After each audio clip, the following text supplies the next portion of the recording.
¡Chavales! Llegó la hora de cambiar la alfombrilla de la Estrella de la Muerte por la del Caballero de la Noche para editar como la mismísima venganza. ¿Y quién se supone que eres? Soy la venganza. Es momento de resumir el episodio 2 de la temporada 3 de What If, la cual en el episodio anterior trató sobre Bruce Banner intentando curar sus transformaciones en Hulk, pero en eso, ¡pum!, el experimento salió mal y terminó dando vida a una nueva criatura llamada Apex, la cual provocó una guerra gamma que terminó con la vida de los Avengers originales, por lo que a Sam Wilson no le quedó de otra más que apretarse los calzones para enfrentarlo, pero contando con la ayuda tanto de un grupo de héroes nuevos como de unas armaduras mecha al estilo Titanes del Pacífico, así que después de una movida a los Power Rangers lograron romperle su PAMI, mientras que Bruce por su parte absorbió la radiación de una bomba nuclear para mutar como mi tía y de esa manera lograr darle la estocada final al cerdo. Me gustó la parte en la que te deja arrastrándote. Pero ahora sí, en cuanto al episodio 2, de los creadores de ¿qué pasaría si Happy Hogan salvara la Navidad?, ¿qué pasaría si Wanda fuera rubia en vez de pelirroja?, y ¿qué pasaría si Spider-Man lanzara telarañas por el trasero?, llega ¿qué pasaría si Agatha fuera a Hollywood?, episodio el cual empieza con el vigilante Uatu contándonos que antes de la creación de las 6 singularidades, o sea las gemas del infinito, cuando el universo aún era oscuridad total y que en teoría era gobernado por el dios simbionte Null si Marvel tuviera los derechos de Spider-Man, un grupo de celestiales rendía cuentas a Agatha Harkness, a pesar de que ellos son de los seres cósmicos más poderosos de la historia, y ella es una simple bruja pedorra. Resulta que esto no era más que la grabación de una película protagonizada por Agatha, la cual es dirigida por Howard Stark, quien en esta ramificación no es un superinventor sino un director de cine, mientras que Agatha por su parte sí comenzó siendo una bruja, solo que al darse cuenta que en lo más recóndito de la tierra se estaba gestando un celestial llamado Tiamut, su ambición de poder la llevó a mover cielo, mar y tierra para intentar absorber su energía cósmica, y para ello tuvo la brillante idea de convertirse en actriz de Hollywood, ya que como este ámbito está lleno de millonetas dispuestos a rentar un cohete de Elon Musk si es necesario para grabar en el espacio, pues ya tiene el dinero necesario para acceder a Tiamut y ahora solo le falta el conocimiento. Dime cuánto sabes. Digamos que no sé mucho, pero aprendo rápido. Y soy un dios. El problema es que a pesar de que Agatha tiene cientos de años de vida y todo lo que ha aprendido durante ese tiempo no está ni cerca de ser suficiente, recurre a un ser que ha vivido durante milenios, o sea el eterno Kingo, y como para su buena suerte él también es un actor pero de Bollywood, el asistente de dirección de Star Pictures Jarvis le ofrece un cheque que no podrá rechazar, por lo que ya una vez con el puerco en el set de grabación, Howard dice las palabras mágicas luces, cámara, acción, y en eso vemos que el piso del set es un octágono repleto de runas, o sea símbolos mágicos de protección que se usan principalmente para evitar que nadie manifieste magia más que el brujo que las invocó. Así que después de unas escenas musicales al apestoso estilo de Joker 2, la reina galáctica, o sea Agatha, se presenta ante Kingo, a quien le dice que él era su pieza faltante en su tablero para poder hacer jaque mate, pero el Eterno le responde que no vino a ayudarla sino a frustrar su plan, así que mientras le sacan brillo a la pista también se rompen todito el hocico, con Kingo lanzándole esferas de energía cósmica, pero Agatha sorprendentemente no usa magia para defenderse y contraatacar, sino revela ser capaz de manifestar exactamente la misma energía cósmica de los Eternos e incluso copia a la perfección las movidas defensivas de Tina con su lanza y la visión óptica de Icaris, así como Taskmaster copió las de Hawkeye, Black Panther y Capitán América en la película de Black Widow. Se ven muy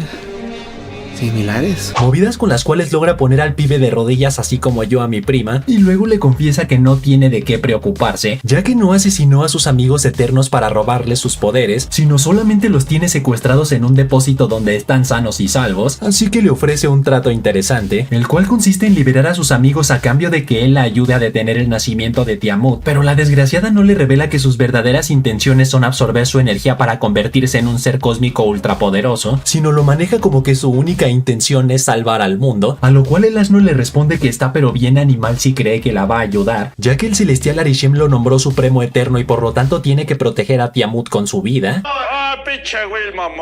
Así que a Agatha no le queda de otra más que recurrir a la vieja confiable, o sea sacar el lado noble de Kingo al recordarle lo hermosos y bondadosos que son los humanos, y aparte le promete convencer a Howard Stark de hacer toda una trilogía de Kingo, cuando de repente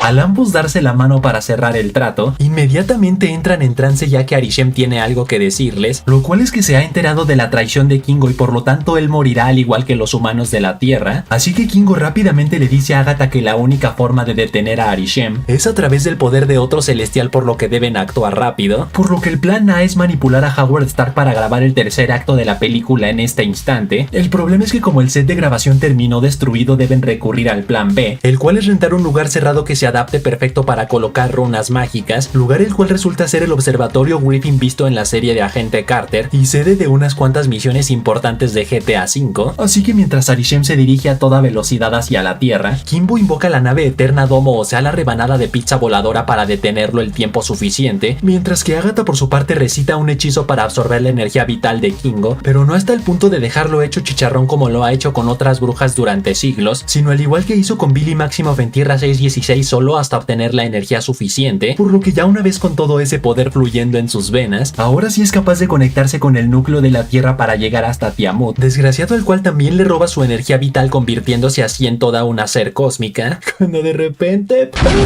Arishem se manifiesta frente a ella y le dice que los humanos no son más que herejes, por lo cual seremos juzgados como lo que somos y seguramente nos darán matatena, a lo cual Agatha le responde que su mamá es hombre y llamará a su abogado, y cuando Arishem le pregunta que a cuál abogado, Agatha le responde el que tengo aquí colgado, y se arman los guamazos cósmicos. ¡Pártele su pinche madre! Pelea la cual, al ser de tamaño colosal y cerca de la órbita de la Tierra, literalmente es observada por todo el mundo en 4K Ultra HD, te reviento la pupila, batalla durante la cual Arishem le dice que un celestial tiene como objetivo crear vida, no dejarse llevar por su ego glorificándose por ser un ser cósmico, pero Agatha le responde que le valen 3 kilos de chorizo, así que manifiesta detrás de él un pentagrama invertido, a través del cual lo inmoviliza para también robarle hasta la última gota de su energía cósmica, pero en eso, ¡pum! Ya una vez con el poder de 2 celestiales, Agatha revela sus verdaderas intenciones y amenaza a los humanos con arrodillarse ante ella, así que Kingo se avienta un discurso pedorro diciendo que la verdadera magia son las películas, ya que estas tienen el poder de hacer reflexionar a la gente sacando lo mejor de sí mismos. Bla, bla, bla. Tu sermón es fascinante, en serio. Sermón el cual efectivamente hace reflexionar a Agatha, así que se manifiesta en su forma humana para asistir a la alfombra roja de su película, donde Kingo no solo le agradece por haber liberado a sus amigos y por haber usado sus nuevos poderes para revivir a los que ya estaban pelas, sino también le advierte que la muerte de Arishem seguro llamará la atención de otros celestiales, por lo que deberá estar lista para cuando estos vengan a la Tierra a cobrar venganza. Y vaya que el animal tenía razón, ya que de ahí nos vamos con el vigilante Uatu, quien dice que en el cine no solo hay finales felices sino también historias que terminan con un continuará, y en eso se manifiestan celestiales detrás listos para romper hocicos por la muerte de su líder. No ganes la guerra hasta que llegue. Y así que hasta ahí, chavales, hasta ahí. Tú pon en los comentarios qué calificación le das a este capítulo del 1 al 10, y recuerden que si se hacen miembros del canal podrán ver casi todos mis videos horas antes o incluso días antes que todos los demás. También podrán comentar con emojis exclusivos que iré cambiando cada mes, y también subir entre todos estos rangos mientras más tiempo lleven siendo miembros. Y saludos para Eduardo Cárdenas, APs, Carter Baisen, Reiner, Juan David, Franco Morales, el Mesobas que dice: Killer, el Bayern no le metió 7 al Barça, le metió 8. ¡Oye!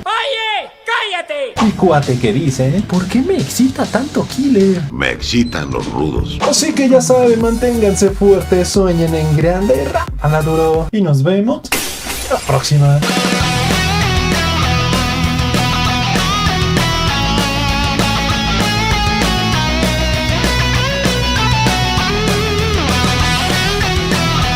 Y si al final de tu comentario pones un emoji de elefante, te daré corazón.